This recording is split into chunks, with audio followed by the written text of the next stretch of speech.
Last episode, this last week, it was just me. Sneak peek, it was me with a puppet of myself and a puppet of Mark. And I was under my desk with the mic in front of my face, with my arms fully straight up, controlling both the puppets, talking about sports news. As in like Muppet style. Oh, yeah. Proper puppet. Oh, I'm going to have to ask more questions about the puppets now.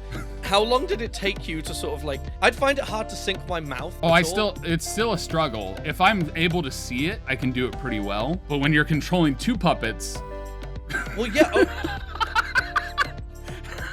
So I have to remember which ones when I'm doing one voice versus the other voice. Hello, everyone. Welcome to the very first Steinberg stream ever, which is kind of crazy. I'm Mr. Greggles, or Greg Story, as you know, I'm usually known by my real name. This is going to be one of the first of a series of episodes in a little podcast thing that we're going to be doing, looking into online creators across the world who dabble not only in music, but gaming and IRL content and all forms of just live content that goes out across the internet on many live streamed platforms. So whether you're joining from, well, Germany, UK, America, it's lovely to see you all. Thank you for everyone saying hi in chat. We're joined by someone really cool today. So Tyler, who is going to be on in just a second, is an incredibly prolific creator. He's been doing this for well over, 10 years or so, across not only music, acting, YouTube, but also a quite fantastic podcast. So we're going to dive straight into it. We're going to be asking Tyler quite a few questions about what he does in the world of content creation. If there is anything you'd like me to ask him, we'll try and get some questions in right at the very end. Please make sure to just put those in chat and I will get those asked. But yeah, let's get him on. Hello, Tyler. Hello. How are you today? I cannot hear you now. I accidentally muted my microphone. Audio professional.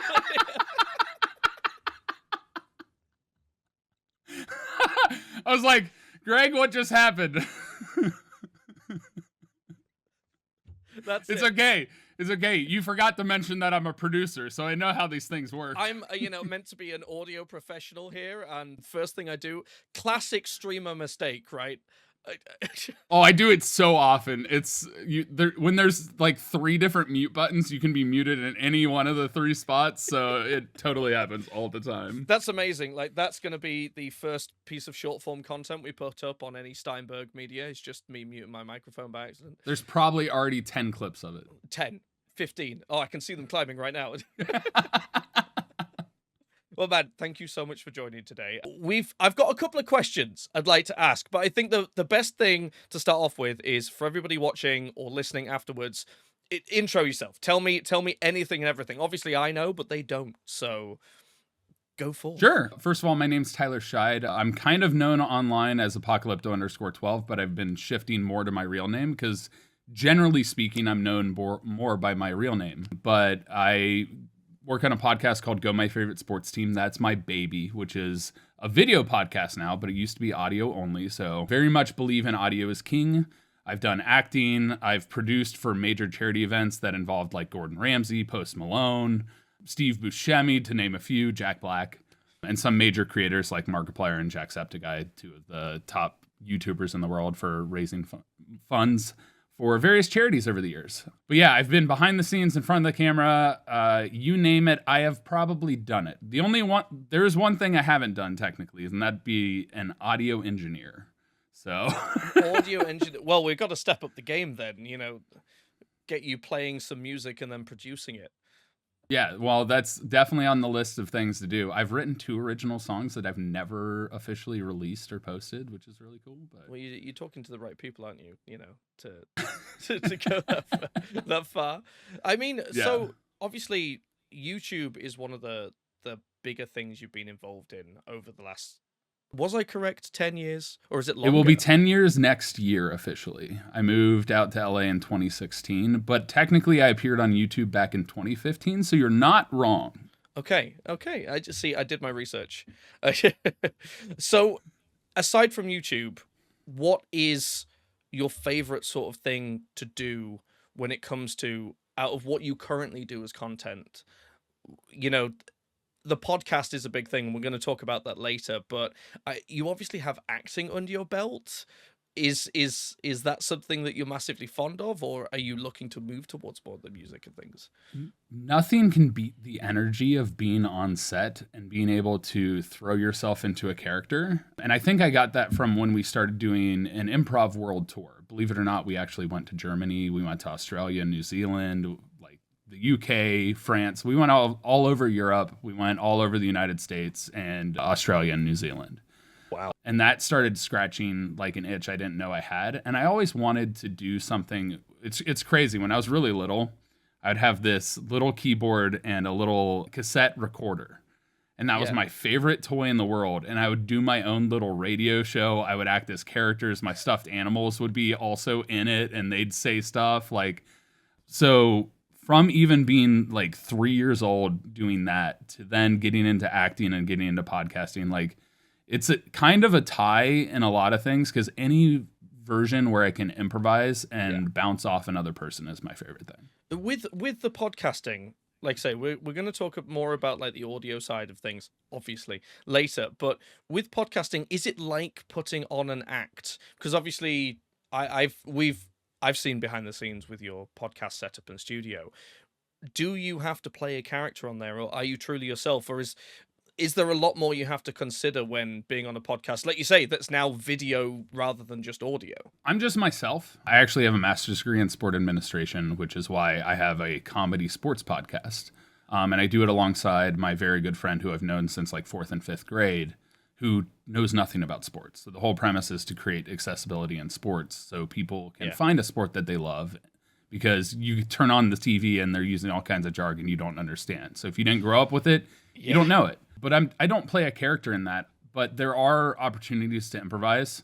Also, be warned, if you're a big fan of an individual sport, we make fun of every single sport because there are funny things about every single sport.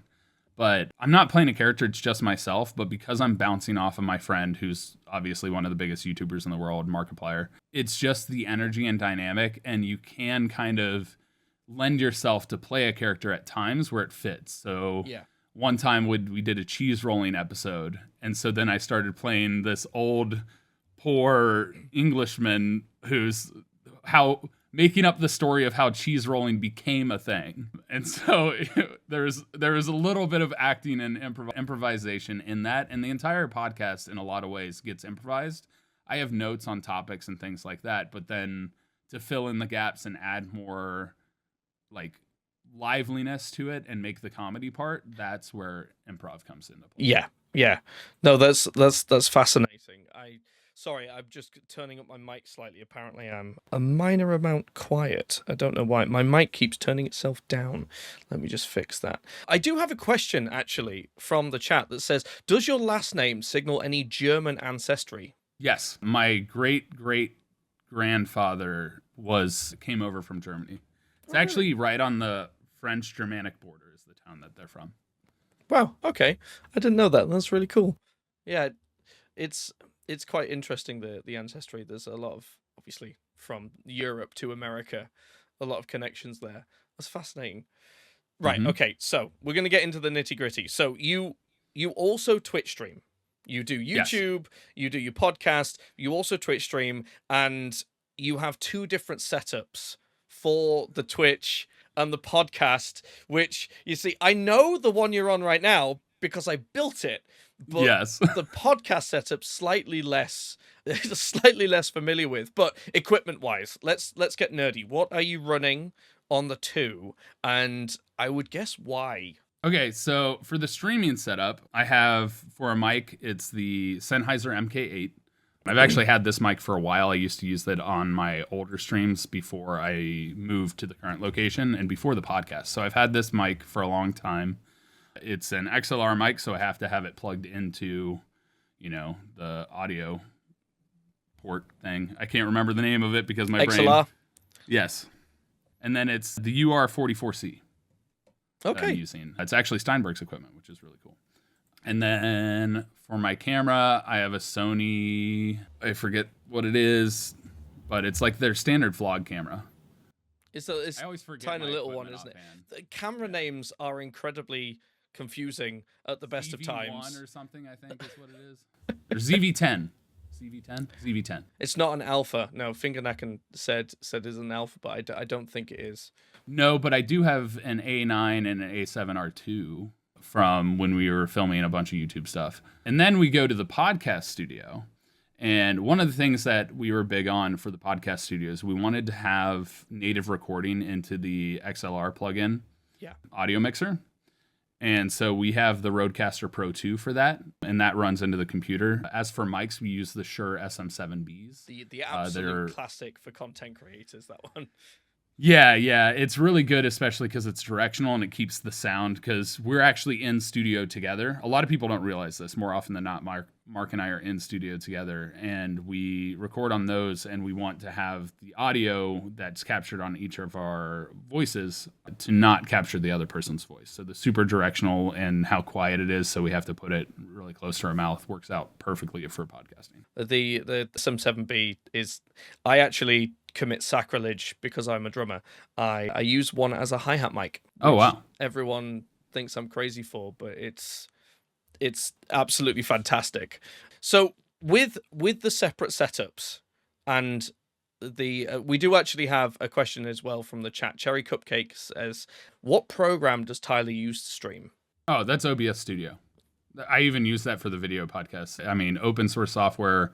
It's updating, it's adaptable, it's actually pretty intuitive compared to the other ones I've used. It's just very simple and very accessible. Yeah, OBS Studio seems to be an absolute powerhouse when it comes to recording anything video-wise. And, I mean, I think it gives us, after talking about the SM7B, I think it gives us a great segue into what do you look for when it comes to your podcast audio? Because, like you say, you're both in the same room, which a lot of podcasters really don't do. As from what I can tell, most things are online nowadays for accessibility. But yeah, what's sort of the struggles you come up against? Audio bleed. Definitely audio bleed has been a struggle. So we had to play with gain for a while, even on the SM7Bs, which are super directional. But being able to have that cone where it's mostly just capturing you is essential, because that makes it easier for the editors. So like if I say something and I accidentally talk over Mark or vice versa, we can isolate it. Yeah. And there are times where Mark and I will both be talking, and we've been able, with the Shure SM7Bs, be able to separate them and then make it so that I talk and then he talks, and it becomes more of a discussion instead of talking over each other, which does happen. I mean, if you've got that, like you say, if you've got that energy of you being in the room together, the amount of times that I cut people off because I'm like, oh, I've got an idea and I want to say it before I lose it. No, that's really cool. So you have an editor who edits the podcasts. You record everything and then send it off. Yes. I also I give notes. I'll watch through and give them notes, make some adjustments, but they're incredible. That's all about the editors. Last episode, this last week, it was just me. Sneak peek. It was me with a puppet of myself and a puppet of Mark. And I was under my desk with the mic in front of my face, with my arms fully straight up, controlling both the puppets, talking about sports news. There may have been a blooper where one of the puppets' eyes flew off, but that's a whole other story. As in like Muppet style. Oh, yeah. Proper puppet. Oh. Yeah. So I happened to be... I don't know if they still are, but they were the head of the Puppetry Guild here in Los Angeles. They had made the puppets for me. Their name is Rachel Burson. Fantastic puppet maker, fantastic puppeteer, wonderful person. I've actually known them since high school. That's really, really cool. So I'm going to have to ask more questions about the puppets now. How long did it take you to sort of like, do your... Because I'd find it hard to sync my mouth to my hand. That. Did you have to learn to do that, practice? It's still a struggle. I mean, if I'm able to see it, I can do it pretty well. Yeah. But when you're controlling two puppets... Well, yeah. Oh. So I have to remember which ones when I'm doing one voice versus the other voice. Wait, so okay, so Mark wasn't on the podcast because he wasn't available, I'm assuming. So you were doing Mark's voice.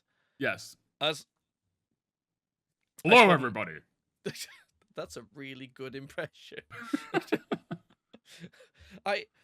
Well, yeah, no, I could not have done that. That would have totally messed with my brain. The other thing with authentic Muppet puppets, they like to have their mouth open, so to relax your hand, it's open. So I was getting tired, and then the puppet's mouth would just be open because my hand was tired. Wait, so you have to hold the Muppet's mouth shut. So yes. Essentially, it's a hand workout. Yes, because it's easier. You have more muscles to close your hand than you do to open them. It's much like an alligator's mouth. Like a gator, if it shuts, it's so easy to keep it shut. But to open it, to close it, like trying to keep it open is so much harder. That's fascinating. I'm gonna have to go and watch that episode now. That's if someone's watching them in order, they're going to be incredibly confused. They just There are 2 other episodes that have puppets. Good luck finding them. I'm gonna find them. I'm gonna. If I edit this later on, I'm going to insert just a clip of that podcast for examples. Okay, right. So we've talked a lot about the podcast and for obvious reasons, with it being sort of the main thing you focus on, weekly, I guess, content is the staple. But you took a break from Twitch and now you're back. I'd love you to just talk about that journey and sort of like what you're doing on Twitch, because a lot of the people who would be watching this, Steinberg being one of the largest, if not the largest, software company for audio in the world, there's going to be a lot of people watching who are concerned about audio, who don't know about Twitch, they don't know about streaming, etc. So give us the works. Okay, so it's kind of complicated, but it's kind of simple. So the easiest way is to use OBS Studio. You set up a Twitch account, you put in the stream key, you go ahead and go live. But a lot of times, like, people start simple. People can start on their phone with those wired headsets, the good old iPhone thing. Like, people still use it on TikTok all the time.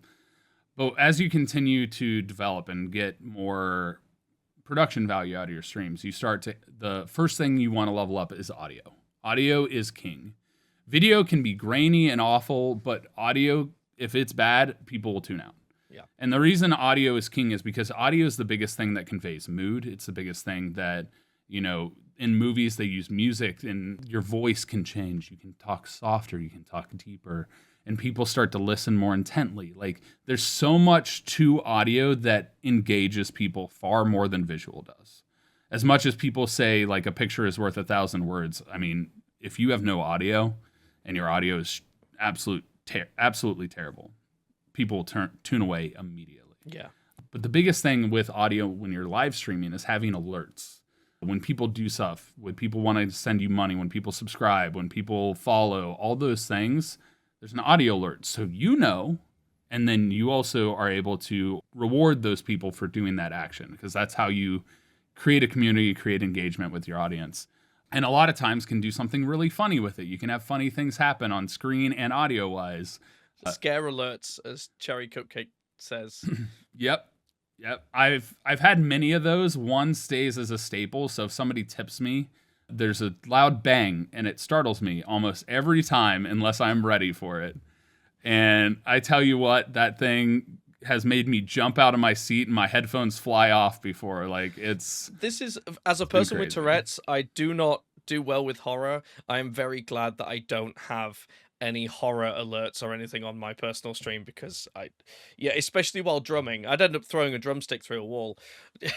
In the way of your actual content with Twitch, what is it that brought you back? Because like we said, you had sort of a big break when you were going off raising millions for charity and doing all these incredible things, but coming back to Twitch it's more focusing on you.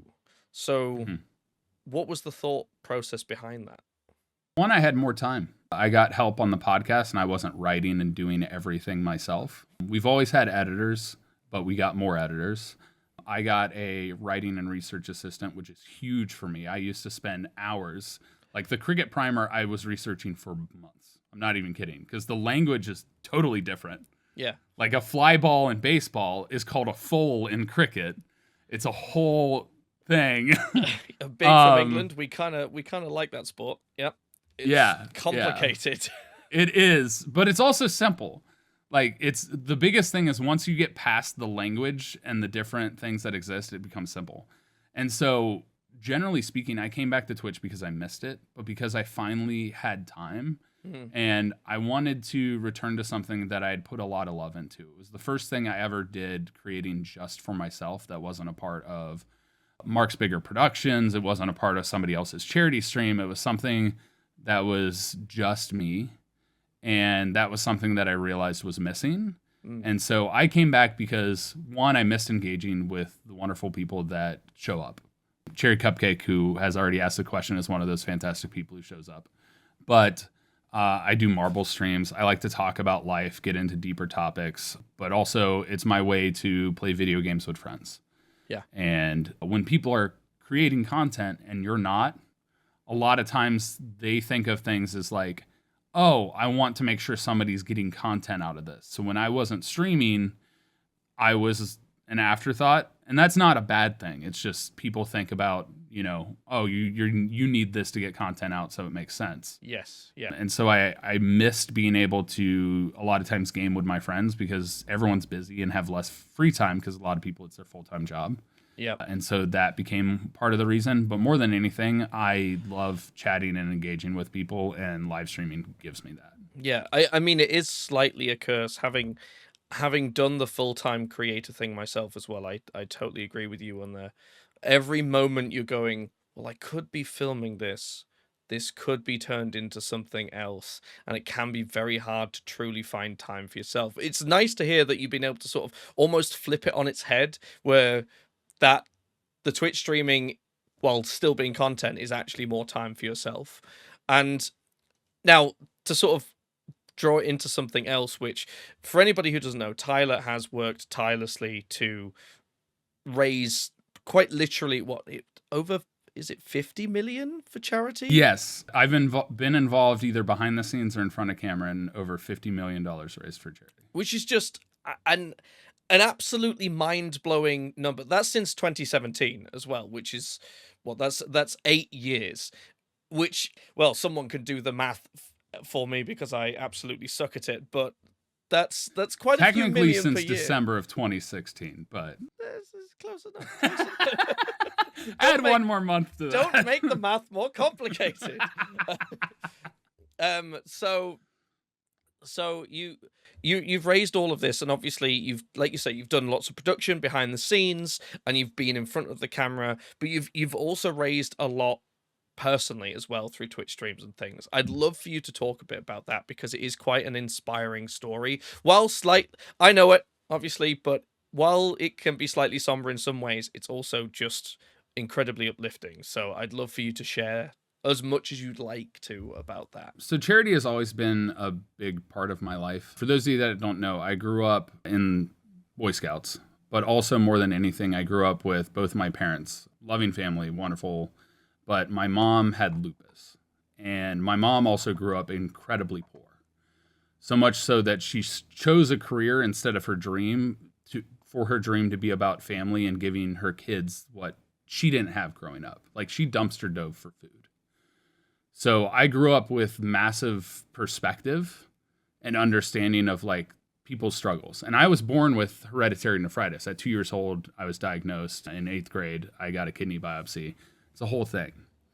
And so I've always had this understanding that there are people going through things far worse than you can ever imagine.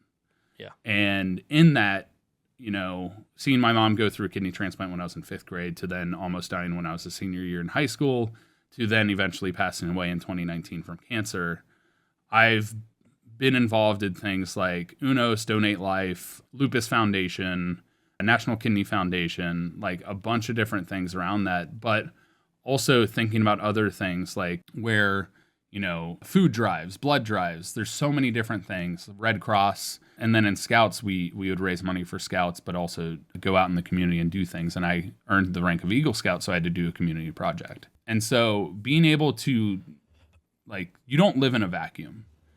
There are so many things outside in the world and so many things out there that people need help.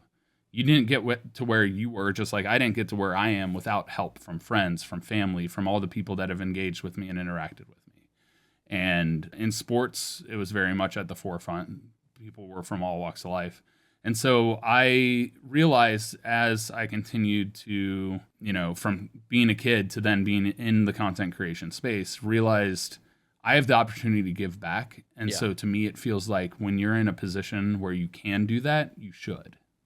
Yeah. And so it became a mission. Mark started doing charity streams a while ago. I think I appeared on his Twitch channel. Yeah, the first time I appeared on Mark's channel was a charity stream for United Network for Organ Sharing, UNOS, which was done in December of 2012. And at the time, I had surgery for my first tear of my right knee. So I was on crutches. And we raised money while he played Dead Space. And that game is incredibly scary. It's fun. I made a mistake as a kid. Me and my friends said, "Oh, let's close the curtains and put on this game and play it." And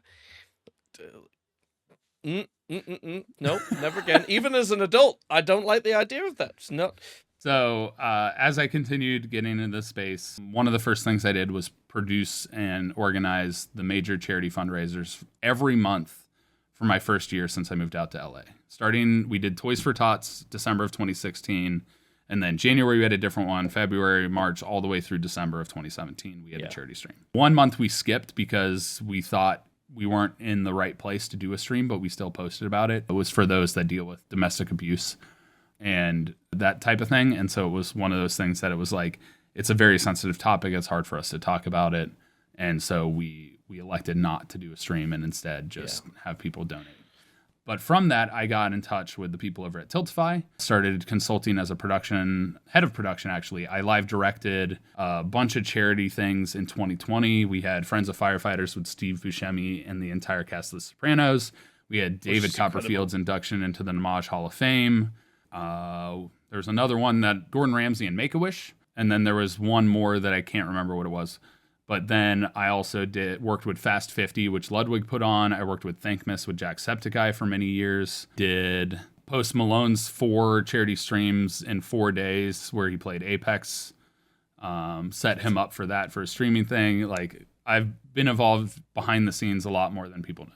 And I think the message to get across here, which fascinates and is just incredible to me, is the fact that obviously there are traditional ways of raising money for charity, but you all chose to do this through content creation, through YouTube, through Twitch, through live events, which were then streamed and broadcast. And it's quite incredible. A lot of people think, when I first joined Twitch, everyone went, "Oh, you're a Twitch streamer, you must play games.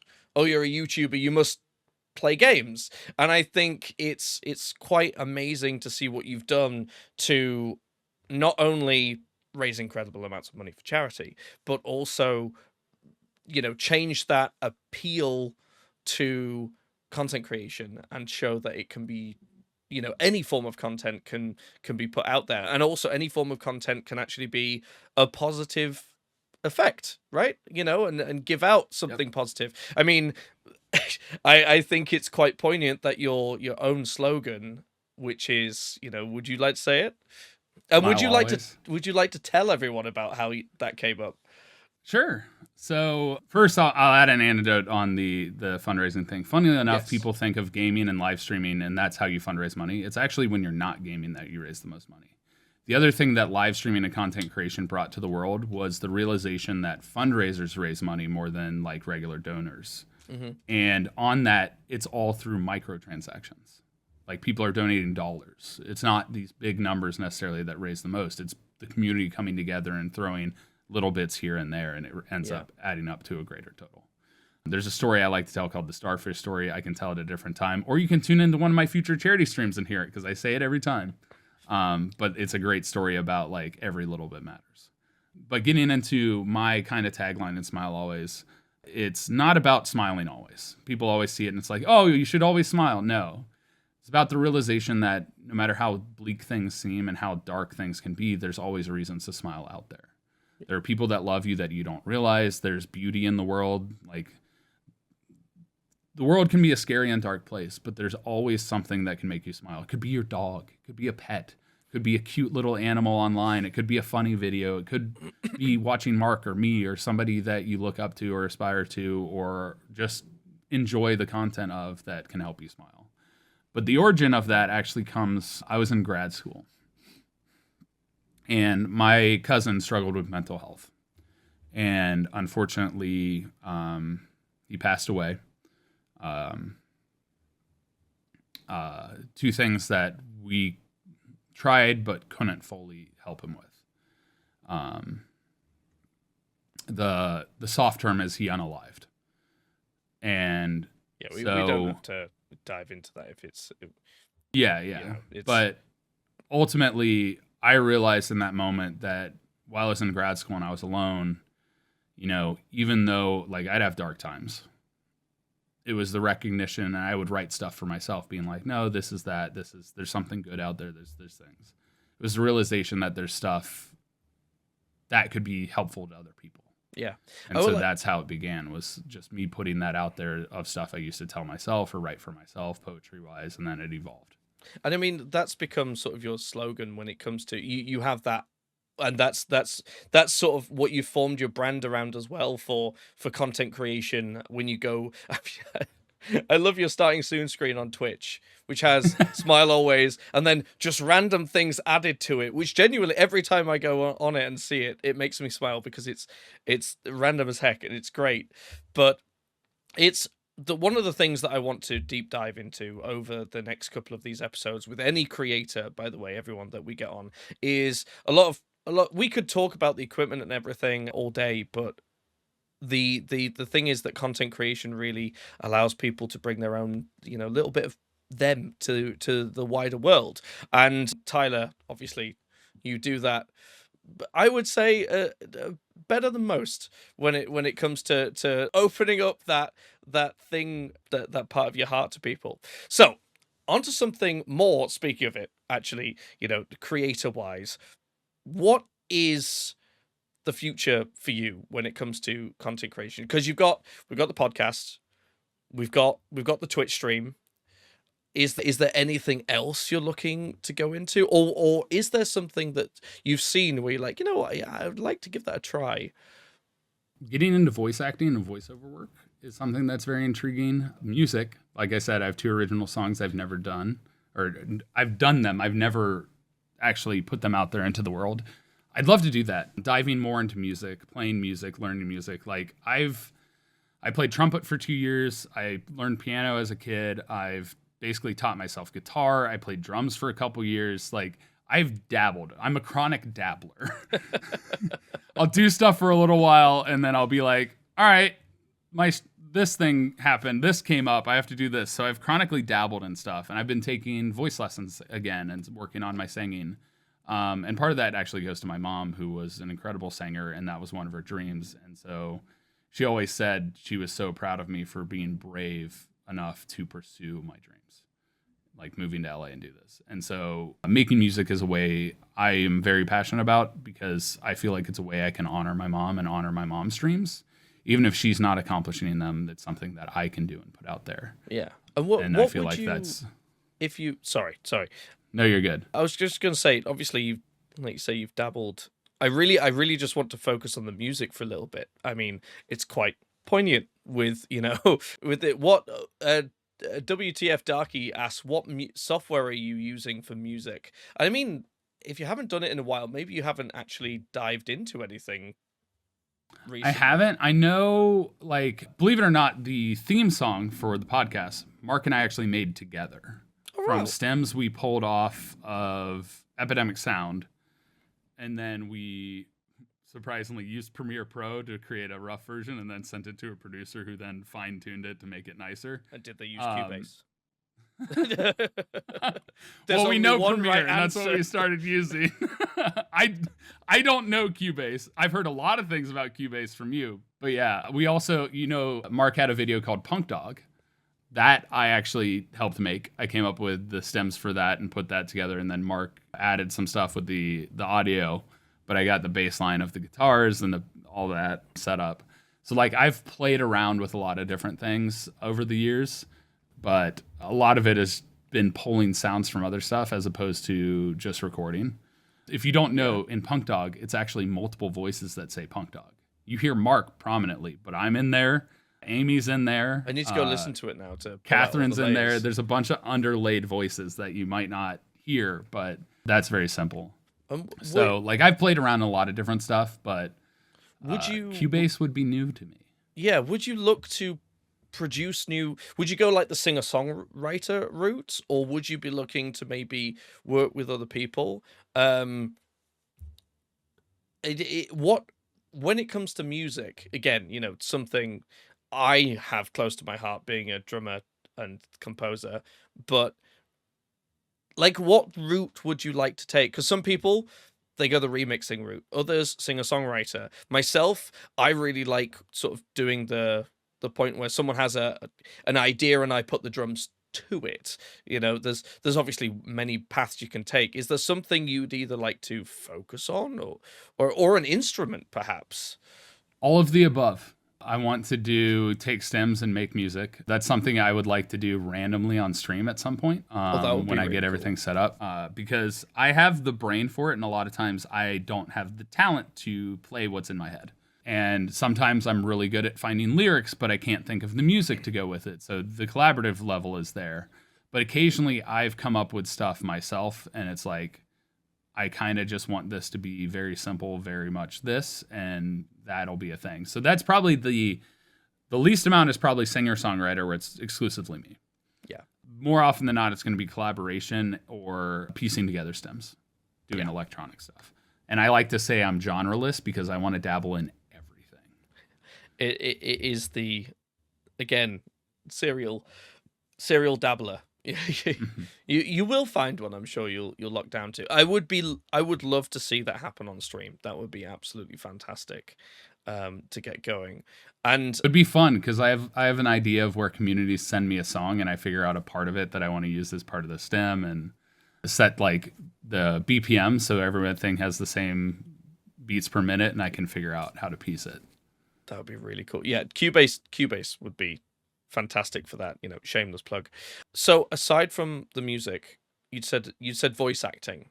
And would you, so being in LA, you have access to, you know, the world of acting out there. Would you be looking to record at home and be sort of someone who people ask for projects, or are you looking to move into the way of going, you know, like when they do in feature films, they have the big studios where everyone goes into. What's your aim there? I like both. So since COVID happened, everything has moved remote. Even additional like auditions to act, everything is you send in casting video, and then they call you in if they decide. But more often than not, it begins remote. Voice acting, same thing. Everything is, you have to have the setup. And a lot of studios and a lot of places like you to have the setup. You have your own sound box or audio box or whatever they call it, the voiceover box. Yep. And you walk into that and you treated do it yourself. room, I guess. Yes, or a treated room like I have. I have a musically tuned podcast room that's a fantastic studio that exists. So, love that place. It's so crazy walking into that. The sound change just insane. A treated room is amazing for it. Just, well, I mean, you can see this room's treated. So. yeah. So we have WTF Darky says, please check out the pattern editor in the newest Cubase version with this kind of music, Tyler. There you go. There's your homework from this podcast. Okay. You must go and report back on the pattern editor and tell us what you think. Do I have like a year and then I'm back on? So, what have you learned? You'll have grown a beard and you'll have a banjo and be like, I'm ready for this. Believe it or not, my dad, it's probably an insanely expensive banjo. My grandmother played the banjo. Oh, really? And so we have a incredibly nice banjo that my dad has never allowed me to touch. And I'm still upset about it because I've wanted to learn on that banjo, but because it's his mom's and how precious it is, and apparently it was my great grandmother's before her, so it's like family heirloom banjo. Yeah, and it's one of the few heirlooms he has. And my dad lost his mom to cancer when he was around like 30. So you see, you need the excuse to go in and be like, well, I have to sample this now. You have to create a sample library of this banjo to preserve its sound forever. Well, first thing I need to do is take it in and have it cleaned up and make sure everything is good before I play it. Yeah. So, I mean, is there anything else future-wise for you that you'd like to add on before we get some questions from everyone in chat?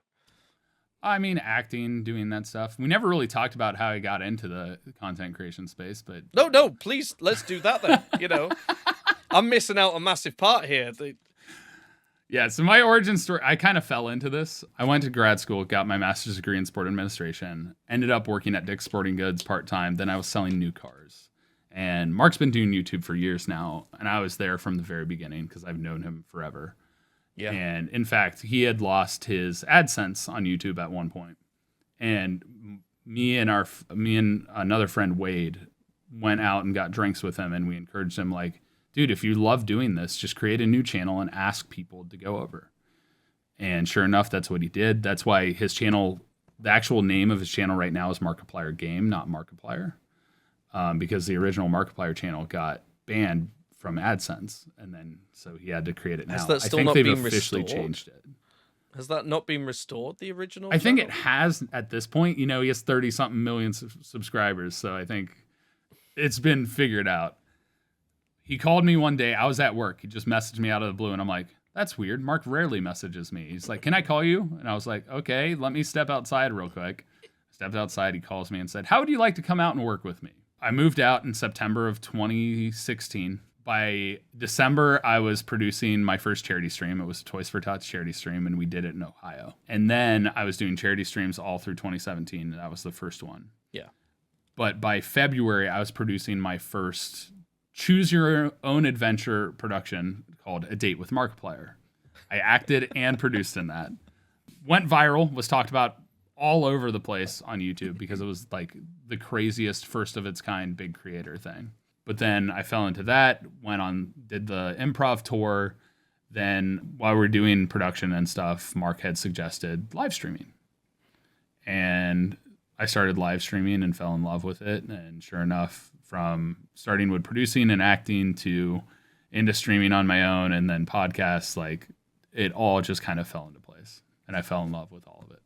Yeah, content creation is definitely one of those things that I feel a lot of people see as nowadays. It's definitely, when I was a kid, people used to ask kids, hey, what do you want to do when you grow up? And it was always, at least where I was, footballer. They wanted to be a footballer. And now if you asked someone, a kid nowadays, it's, I want to be a YouTuber. So it's YouTube and Twitch are watched more than terrestrial TV now. It's quite an incredible change over the last couple of years. Obviously, as you'd mentioned, COVID, everything went remote. Everyone was stuck at home. Everyone became a content creator or a Zoom master during COVID. But we definitely saw the switch where people, even online streaming, such as Netflix, etc., everyone had watched everything. And the best place to get constant new things to watch was YouTube and Twitch. And some You other want to hear platforms. something funny? Go on. The reason Netflix and Disney Plus and all these platforms don't show the view count is because it's less than YouTubers get. I did not know that. That's fantastic. Mark gets more views than the average like Netflix movie and show. Wow. I mean, wow. No wonder they keep canceling things. Oh, yeah. So, right. Okay. We are coming up to the end of the hour.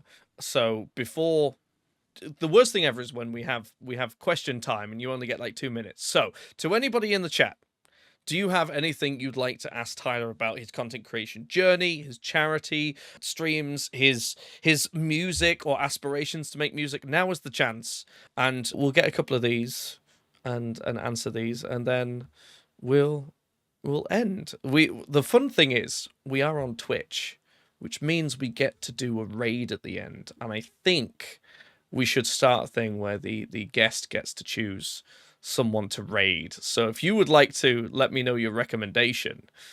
I got to look for where people are live now. On Twitch, preferably. So, Cherry Cupcake says, with everything you've done, do you have any regrets? There are some cringy videos, but I'm not a person who regrets anything I've done. I regret having put off some of the things I've wanted to do personally, like a book I've wanted to write. I never wished that I didn't move to LA, but I wished I could have spent more time with my mom before she passed. I had an idea to do bucket list vlogs with her, so I did get to do one of those, and I haven't been able to release it yet because the footage has been a disaster. But I kind of regret taking the 3-year break from Twitch. I needed it because I was burning the candle at 5 ends, even though it has 2 ends. I was absolutely decimated on time. So it just was too much. Yeah. And it worked out in a way that I was moving anyway. So, but that's probably the thing I regret is the break from Twitch. Probably. That's the only thing I'd probably regret. Fair. And Pladdy says, Tyler, will you work closely with Steinberg in the future? I mean, that's knows? Up to them. I'm game. I'm going to get a message being like, yes. And it's not my choice. But listen. If Steinberg wants me to work closely with them, I'm game. We got to help you make some music. We've got to do that. And then Ready, Set, Go Go says, you might have said this, but what genre of music are you currently interested in? If you could pick right tomorrow to make a song in a genre, what would you pick? See, if we go original, this is so tough because I already have songs written. One's like a hard rock western, the other one's like punk. Hard rock western sounds fantastic. It's funny. It's good. It's kind of a story. It would work so well with Red Dead Redemption. That's why when Red Dead Redemption came out, I was like, oh, I wish I had put this out. They might have asked me to have this in the game. It's so good. There's a long version and a short version. I have to dig up the long version, but it's a song that tells a story. Yeah. Which I love. It progresses throughout. Gosh, this is hard. Here's a fun fact. I don't actively listen to music. I love making music, but like I'll drive in the car in silence. People call me a psychopath for doing that, but I'm able to think and be at peace. Sometimes I'll turn on the radio, but like I don't have a Spotify playlist. I don't like do anything special. I have like friends bands that I listen to. I grew up on punk and rock. When I was little, my first concert was a Garth Brooks concert, and I listened to the Beatles. Garth Brooks and the Beatles were what I grew up on, and Queen. Oh. Yeah, I approve. My parents' first dance was Queen. Right now, it'd probably be more like lo-fi or electronic. I like the idea of piecing together parts. I've always had this idea of using one particular sound, like, say, wind going through different things, and making a song entirely based on the sounds of wind. Or the sound of rain, or the sound of, something like that. So you're using it in pitch shifting. I'm getting Enya vibes just from that description. Sorry, Cherry Cupcake just said, imagine being in car and Tyler's just like, I can confirm that is, having been in a car with Tyler, you are entirely correct. But it's still happy. So we talk. We do. And then there was just... Especially about the Sweet James signs down the 5. LA and Sweet James signs, I swear. WTF Darky says, how do you handle with your community? Basically, how do you create the atmosphere in the community that you want? I think that's a great question for anybody who's never been in content creation. So the community is the biggest part of everything. Yeah, the interesting thing with that is the community tends to be a reflection of the content you make or the personality you put out.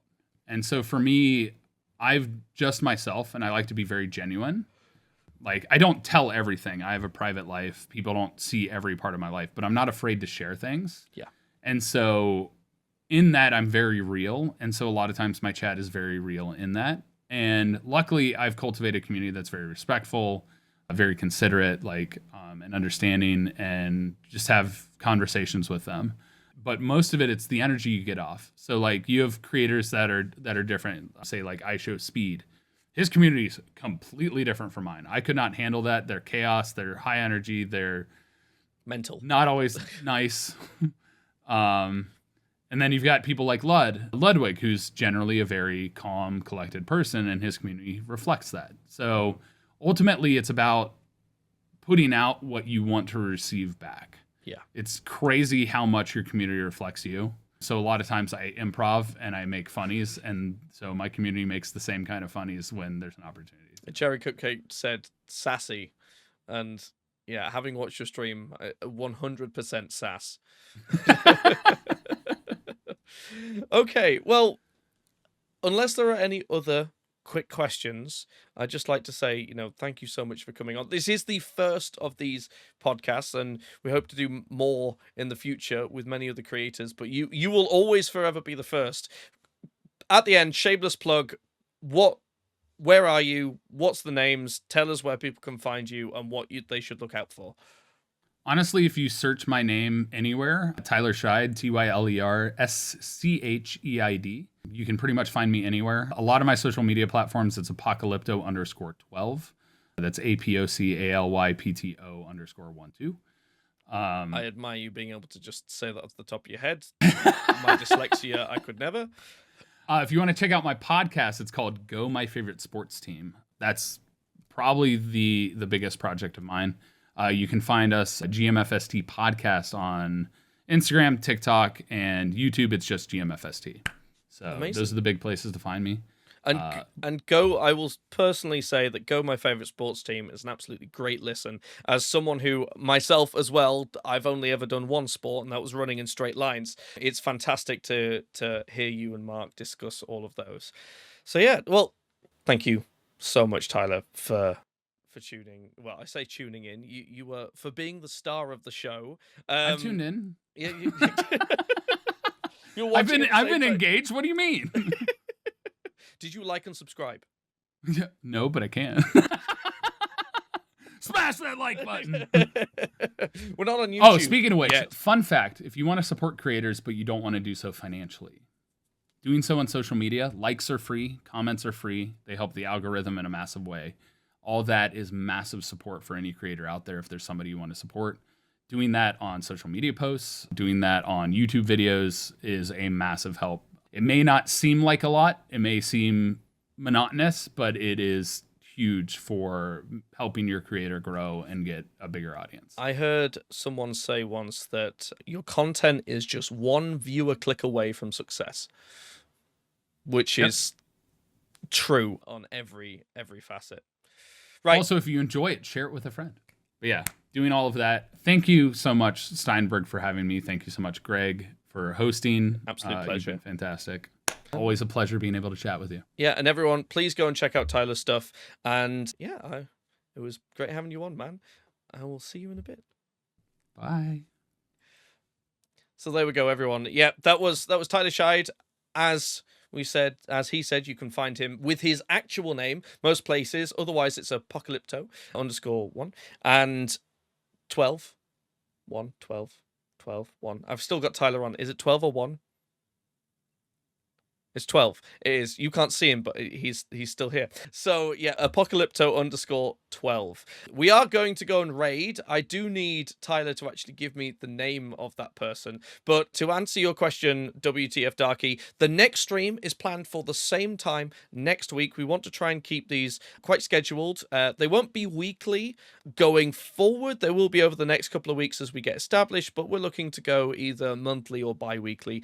It truly depends on how many people I can get available to be on here. But if you follow the channel, you will be able to see the going live notifications. But yes, it will be 7 p.m. GMT or 8 p.m. CET, which is Central European time, if I remember correctly. And yes, we're going to be deep diving and talking to a lot of other creators across the internet, whether they're on Twitch, whether they're on YouTube, whether they're on TikTok, etc. And with this podcast, it's not necessarily always going to be deep diving into someone who's a musician or an audio creator, but just seeing how people create across the internet and bring things to people because, well, it's an important part of, well, today's just entertainment forms, and Steinberg makes software that makes entertainment in all facets possible. So yes.